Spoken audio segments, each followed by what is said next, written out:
Hi everyone and welcome back to my YouTube channel.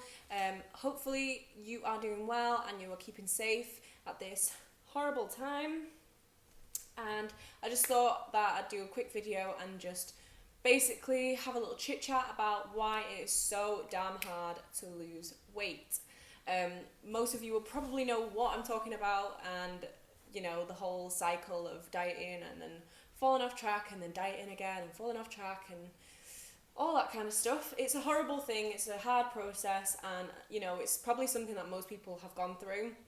So I just wanted to give a little background as to why this is actually so difficult for us, and you know, basically how the body responds to a really intense calorie deficit, and pretty much just the processes that it faces in order to fight back against you, to stop you from losing weight.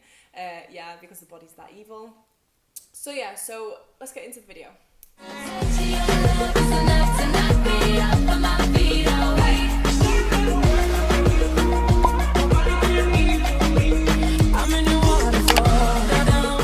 First things first then, you basically have to know that we have this thing in our body called adipose tissue. So what this is basically a whole abundance of fat cells and fat stores that your body reaches into when it needs extra energy. So say for example you're ill and you're not eating as much as you usually would. Just anything that involves using extra energy in order to, you know, grow or reproduce or whatever. So you're going to use more energy, and your body will then reach into these fat stores as compensation, because if you aren't eating enough, then obviously it has to find energy from somewhere to complete this process. So this is what it's for.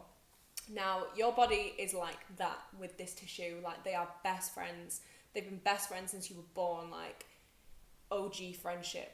And they do not want to lose each other. So as soon as your body notices that you're trying to lose weight, straight away it's like, hell no, stop, you're not going to do it, you're not going to be successful. And then it does everything in its power to basically make you eat. Which is just lovely, isn't it?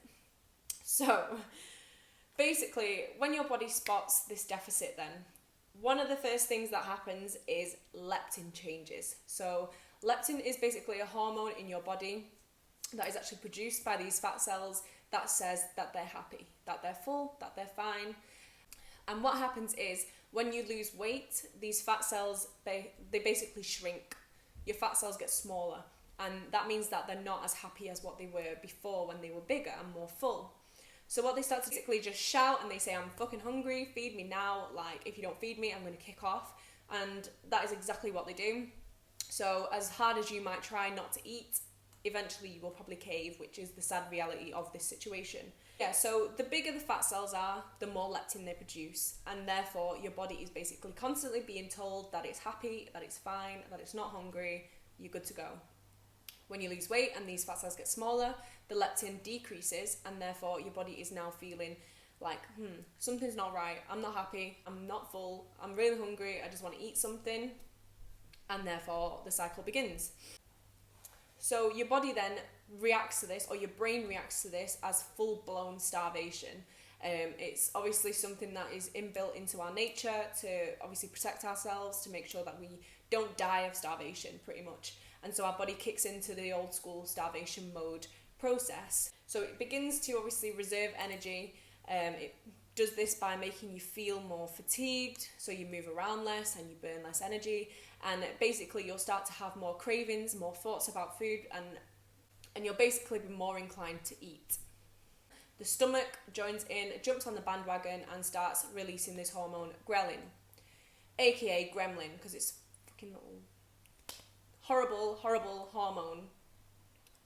Makes you feel like you're hungry, basically, which is obviously the bane of everyone's life if you're trying to lose weight. You don't want to feel hungry, that's the whole point. So this ghrelin then goes to your brain and says, I'm starving, I need to eat. And then your brain obviously then sends thoughts about food, sends these cravings, these lovely cravings for chocolate and brownies, and then you go, you get up, you reach for the cupboard, and you grab whatever's in there and you eat it. Thanks, ghrelin. So the next one then to jump on the bandwagon is the pancreas. As you might know, this releases insulin and amylin. These are both hormones. The insulin regulates your blood sugar levels, and amylin basically tells you that you're full, so to stop eating, essentially. So insulin then, if your blood sugar levels are all haywire, it doesn't know what the fuck's going on. And then amylin, you're eating, and you're never receiving that signal that you need to stop because you're full. So what this does then, increases your stomach size, and then gradually over time, your stomach needs to be this size in order to feel full. So the boundary's getting bigger and bigger and bigger every time that you overindulge in food, and every time that you eat too much, and it's just a never-ending cycle, pretty much. So to summarise then so far what I've said, it's increased ghrelin, so more hunger hormone, makes you want to eat more. We've got decreased insulin, which makes your blood sugar levels haywire, you don't know what the hell is going on. And then you've got decreased amylin, which obviously stops you from knowing when you are full, and therefore you will continue to eat more. And all of these factors combined are what makes it so hard to lose weight. So these are just the hormonal side of things. There is actually the energy conservation side of things, which basically involves the muscles in your body and the energy that they use in order to complete the daily processes that they need to. Usually, the muscles that you have in your body will reach out to the fat stores and also to glucose that is floating around in your body from your meals throughout that day, and that is the energy source that the muscles will use, obviously, to do whatever they need to do. So as soon as this starvation mode kicks in, straight away your muscles begin to just use glucose instead of those fat stores in your body that you're so desperately trying to get rid of, which obviously then is going to be really disheartening because you're going to still be in a calorie deficit, however not losing any of the fat that you're trying to lose, because what your body is now doing is it's extracting more and more energy from the food that you're giving it, instead of just discarding, whatever it doesn't need, because it kind of knows I'm going to get a meal later anyway, so who cares. But in this starvation mode, it's like, well, I might not get a meal later, so I'm just going to suck as much energy out of this as I can. I'm going to use it all. I'm going to live off of just this food, not the fat stores, because we need to keep those in case we do nearly die one day of starvation. And basically it's this whole dramatic process. Like I said, it's not reaching to your fat stores, and you will basically find it a lot more difficult to lose weight. It probably won't be able to extract much more energy from the food that it already is getting. It's probably not going to be able to get much out of it, but it will get some, and obviously that little tiny amount 5 times a day is going to be pretty significant in terms of your weight loss. There are actually some studies as well that do say that the brain actually makes you think more about the food that you aren't eating, and this is obviously another little sly tactic that your body creates in order to make you eat more. And it also increases the pleasure principle based off of when you eat these high fat, high sugar foods. So we obviously have an inclination as humans to find high calorie dense food sources in order to survive. It's like an innate thing. These are called highly palatable foods, and we do tend to look for these, we do tend to crave these, because they are the most beneficial and the most obviously calorie dense. So when we eat these foods, and when we've been in a calorie deficit and not been eating these foods, when we do finally crack and cave into all these cravings, our body basically increases the pleasure reward response that is obviously acquired from eating those foods. So it has been compared to drug use. There's basically a very similar response between taking drugs and eating these highly palatable foods. So the response that happens in your body, the chemicals that occur in your body, are very, very similar to that of if you were to take drugs instead of eat these foods, which is really scary. And it also does show that there is a potential factor there for us to become addicted to these foods. However, let's not talk about that, because highly controversial for one, and for two, it's a whole other story, to be honest. It's a whole other video. So last point then before I end the video is probably one that might make you really, really sad. However, it is true, and unfortunately it is the reality of weight loss.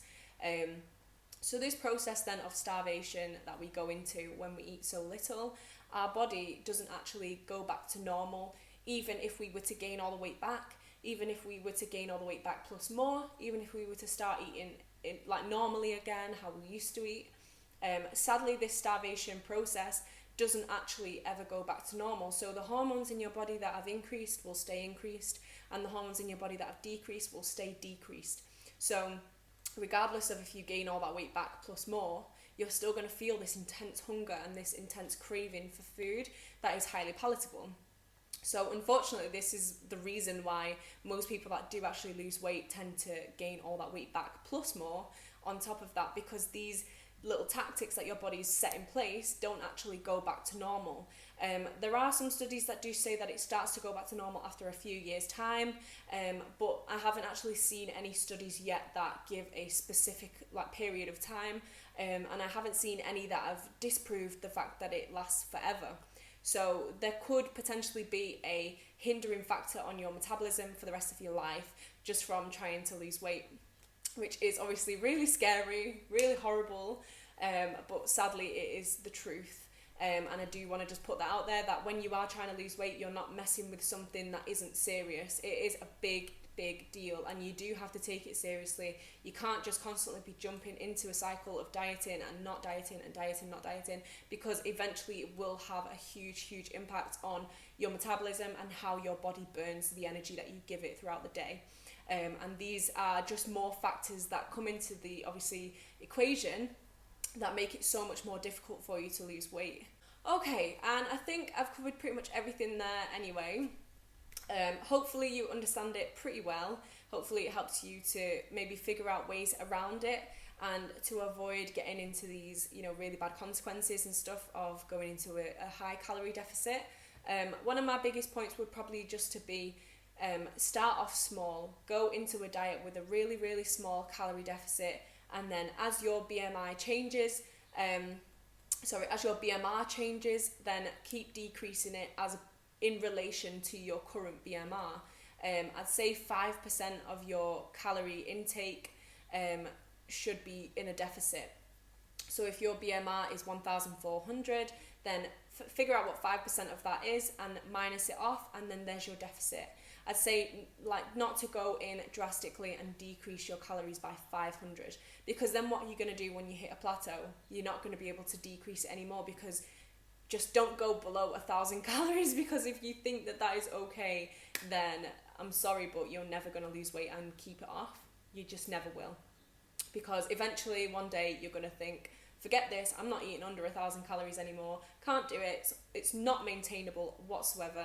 And then you're going to go above that again, your metabolic rate's going to be completely on the floor, and you're going to gain all the weight back regardless. So just wanted to put that out there, that it's the best way to go, to just do little bits at a time, gradually lose the weight, and then eventually if you do need to decrease it a little bit more, it's not going to go below 1,000 because you've not been silly about it and gone straight into a 500 calorie deficit. So yeah. Anyway, that's my only way to counter it. This is obviously your body's natural response to weight loss, and there's not really much that you can do about it besides just being careful when you are doing this. Stay safe. It is a big issue at the moment to obviously gain weight. Everyone's thinking, oh, I'm around food all the time, blah blah blah. So just be a little bit easier on yourself. Obviously, don't completely give up. That's not the best way to go. Just try your best to stay on track. Try your best to keep in your deficit, and stay healthy, stay safe. And at the end of the day, it's not the end of the world if you have a bad few weeks. Just make sure that you get back on track as soon as you possibly can.